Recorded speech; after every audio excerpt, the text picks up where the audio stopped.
చంద్రబాబు నాయుడు మరీ విచిత్రంగా ఏమంటాడండి, వైసీపీ వాళ్ళు కవ్వింపు చర్యలంట. వాళ్ళు ఏమైనా గెలిచారా కవ్వింపు చర్యలు చేయడానికి, మిమ్మల్ని రెచ్చగొట్టడానికి? ఎందుకు చేస్తారు కవ్వింపు చర్యలు మిమ్మల్ని? ఈ రోజు వరకు రౌడీయిజం అని చెప్పేసి తొడలు కొట్టిన పవన్ కళ్యాణ్ బయటకు వచ్చి తప్పు, రౌడీయిజం చేయడం తప్పు, గెలిసాం మనం, సరే వదిలేయండి చూసుకుందాం అని చెప్పేసి చెప్పాలి. స్టేట్మెంట్ ఇవ్వట్లేదు. లోకేష్ గారి గురించి చెప్పే అక్కర్లేదు. ప్రతి ఒక్కడు నన్ను అన్నాడు, ఏమని ఓచకోత అని మాట్లాడావు కదా అని చెప్పేసి అన్నారు. మేము వైఎస్ఆర్సీపీ గవర్నమెంట్ లో ఉన్నప్పుడు రెడ్ బుక్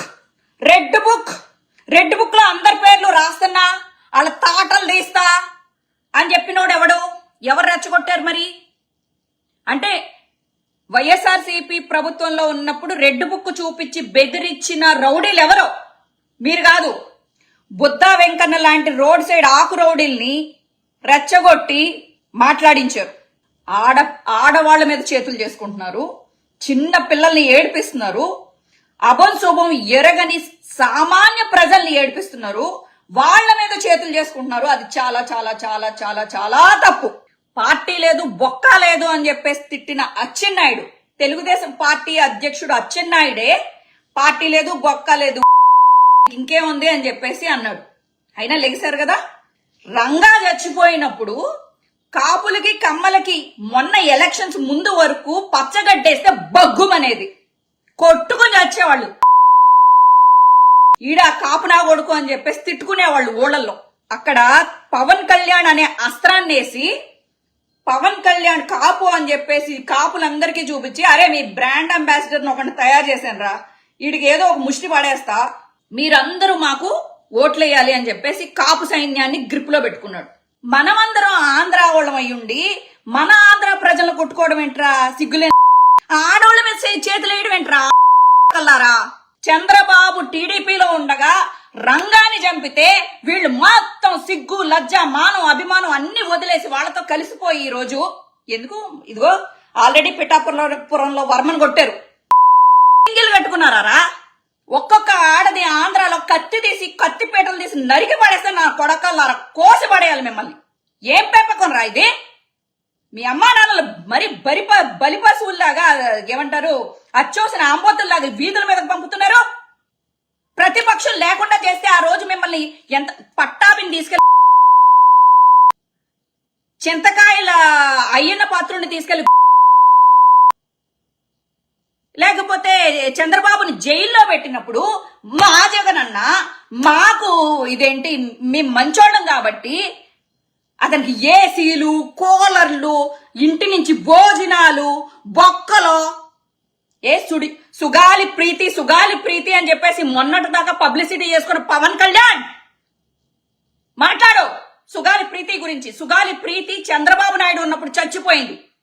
సార్, పవర్ ని ఎంజాయ్ చేయండి పవన్ కళ్యాణ్ గారు, లోకేష్ గారు, పవర్ ని ఎంజాయ్ చేయండి, మంచి పనులు చేయండి.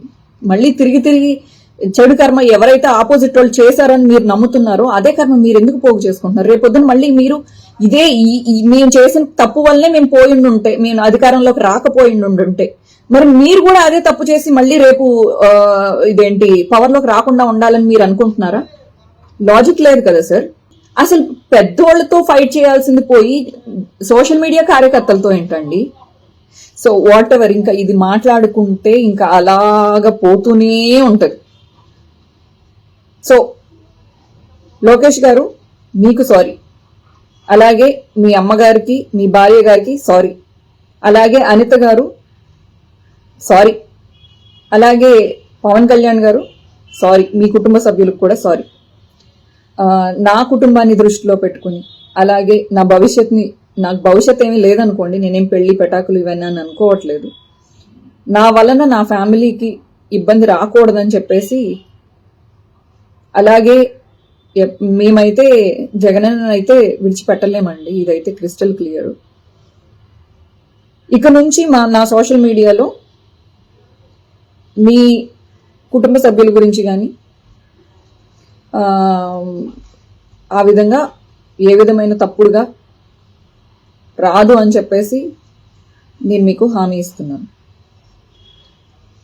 ఈ యుద్ధాన్ని కార్యకర్తలకి మీకు కాకుండా లీడర్స్ కి మధ్యలో జరగాలని నేను ఒక సలహా ఇస్తూ, కార్యకర్తల్ని ప్లీజ్ దయచేసి వదిలిపెట్టండి. వాళ్ళ కుటుంబాలను ఇబ్బంది పెట్టకండి.